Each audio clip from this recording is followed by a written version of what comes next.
Cordial saludo, compañeros y compañeras, apreciado docente. Mi nombre es Jorge Alexander Sepúlveda Zapata, estudiante de la especialización en proyectos de desarrollo modalidad virtual. Soy de la ciudad de Medellín, contratista de la alcaldía de Medellín, del Distrito de Ciencia, Tecnología e Innovación en la Secretaría de Hacienda. Este video corresponde a la socialización del ejercicio final de el seminario introductorio a la especialización, donde básicamente vamos a dar cuenta de la estructura del Estado y la estructura del Estado colombiano.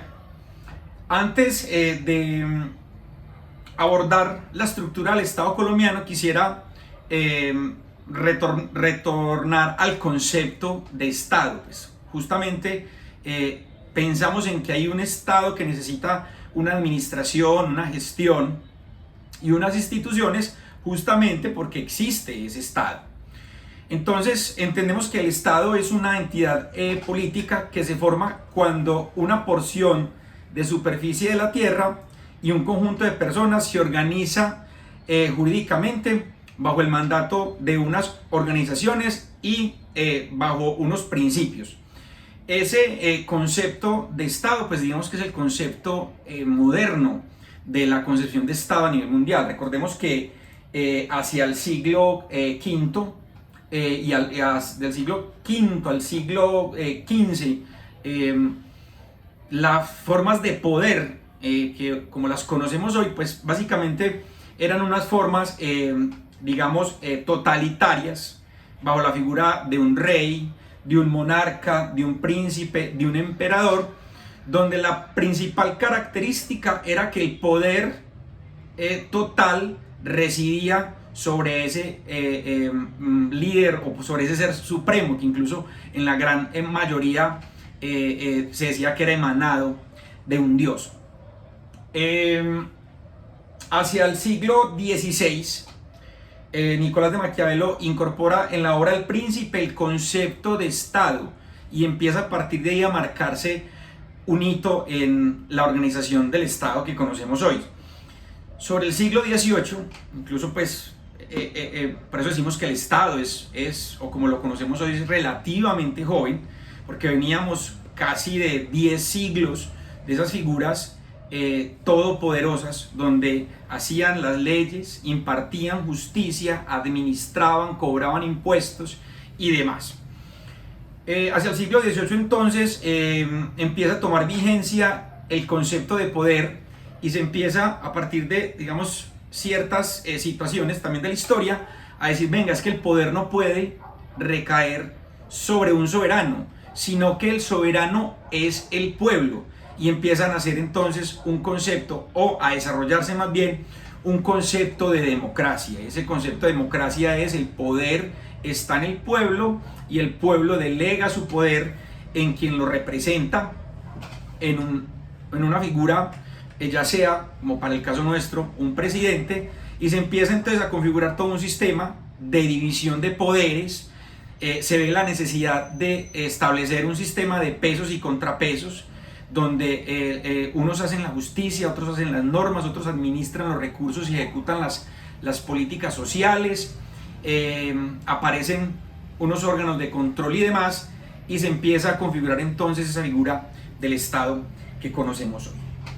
El Estado colombiano entonces es un Estado social de derecho, organizado en forma de república unitaria, descentralizada, con autonomía de sus entidades territoriales, democrática, participativa, pluralista, fundada en el respeto de la dignidad humana, en el trabajo, la solidaridad.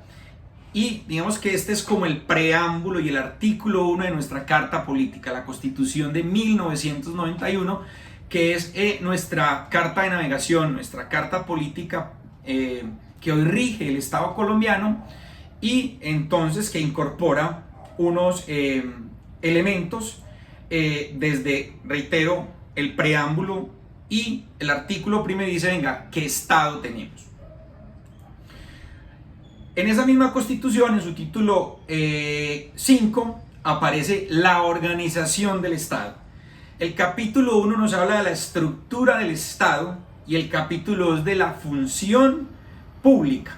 Entonces ahí ya empezamos a ver que traíamos un Estado que se empieza a organizar, la necesidad de unas instituciones y cómo nosotros desde la Constitución del 91 desarrollamos ese concepto de Estado moderno.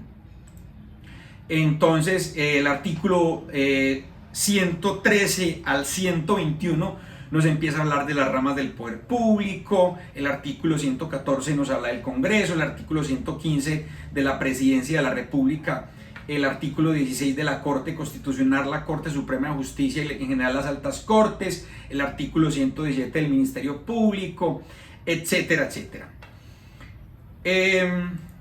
Solo hasta 1998, con la entrada en vigencia de la ley 489, digamos que se empieza a reglamentar esa función del Estado y esa organización del Estado, que también ha ido cambiando mucho a lo largo del tiempo.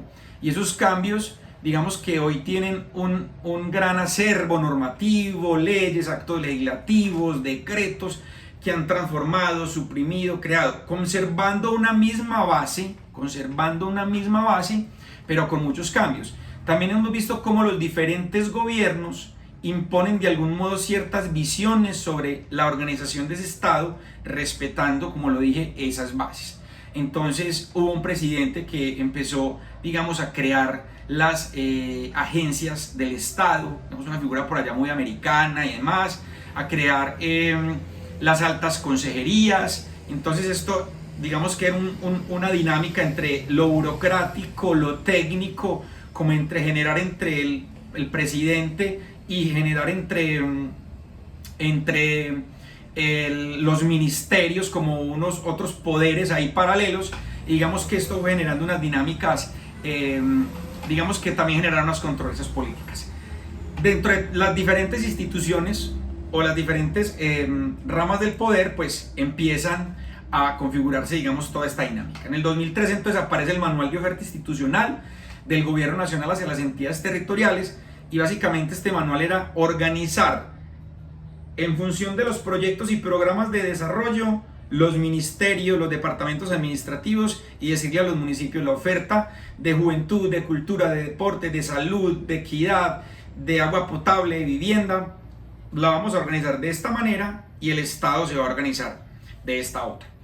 Dentro de las novedades, para los últimos años tenemos la creación de las instituciones derivadas de los acuerdos de paz en La Habana, todo el sistema de justicia transicional, la JEF, la unidad de búsqueda de personas desaparecidas, la Comisión de la Verdad. Digamos que estos han sido como de los grandes cambios en los últimos años. Hoy tenemos un nuevo gobierno, un gobierno de izquierda, incluso podríamos decir que el primero en la historia republicana de estos 200 años, y llega, digamos, también a replantear un tema diferente, a hablar de austeridad, a querer eliminar esas intermediaciones entre los ministros y la presidencia, a plantear reformas a la justicia, a plantear reformas en todo el sistema, digamos, también de las diferentes ramas del poder público. Y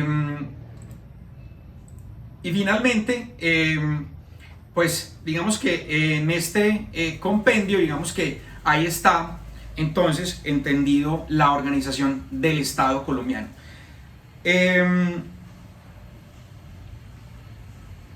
¿Qué fortalezas vemos? Separación de poderes, un órgano electoral eficiente y que garantiza la democracia. La democracia es básica en el Estado colombiano. Vemos como debilidades la burocratización en los trámites, aún no evidenciamos esa descentralización que tanto, digamos, hemos peleado desde la Constitución del 91. La reorganización que hoy presenta el Estado podemos verla como una amenaza y como una oportunidad dentro del Estado colombiano. Pues está pensar en la austeridad, pensar en un Estado por lo menos, si no más pequeño, más eficiente y que se conecte más con los territorios y con las regiones. Un abrazo.